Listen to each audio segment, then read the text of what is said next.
ఇద్దరు డైరెక్టర్లు ఉన్నారు కదా. అవును సార్. అసలు ఈ కథ మూల కథ ఐడియా ఎవరికి వచ్చింది? మీ ఇద్దరు ఇట్లా సుజిత్ సార్. తర్వాత వచ్చిన తర్వాత మీ ప్రాసెస్ అయింది. అంటే ఏ ఐడియా వచ్చినా కూడా ఫస్ట్ డిస్కస్ చేసుకుంటాం సార్. సో ఎనీ కథ కూడా ఏంటంటే డిస్కషన్ నుంచి స్టార్ట్ అవుతుంది. సో బేస్ ఐడియా అయితే సుజిత్కి స్టార్ట్ అయింది సార్. అక్కడి నుంచి డిస్కస్ చేసుకొని దాన్ని బెటర్మెంట్ చేసుకొని ఏది దాంట్లో ఏం యాడ్ చేస్తే బాగుంటుందని చెప్పి కలిసి కూర్చొని చేసుకుని కదా సార్. రైట్. కిరణ్ గారు, happy birthday sir. Thank you sir.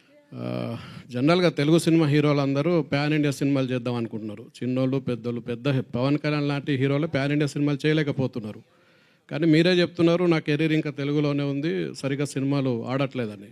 ఈ టైంలో ప్యాన్ ఇండియా సినిమా చేయడం ఎంతవరకు కరెక్ట్ అనుకుంటున్నారు? సార్ ఫస్ట్లీ పవన్ కళ్యాణ్ గారు చేయాలనుకుంటే తప్పకుండా చేయగలరు సార్.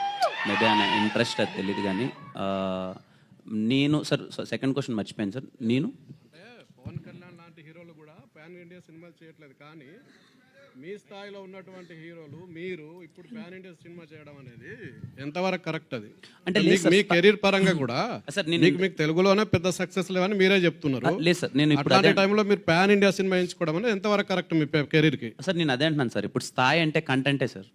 ఏదైనా స్థాయి అన్న కంటెంట్. మన మలయాళం నుంచి వచ్చిన మంజుమల బాయ్స్ మన అందరం పెద్ద హిట్ చేసాం. యాక్టర్ పేరు ఎవరికైనా తెలుసా సార్?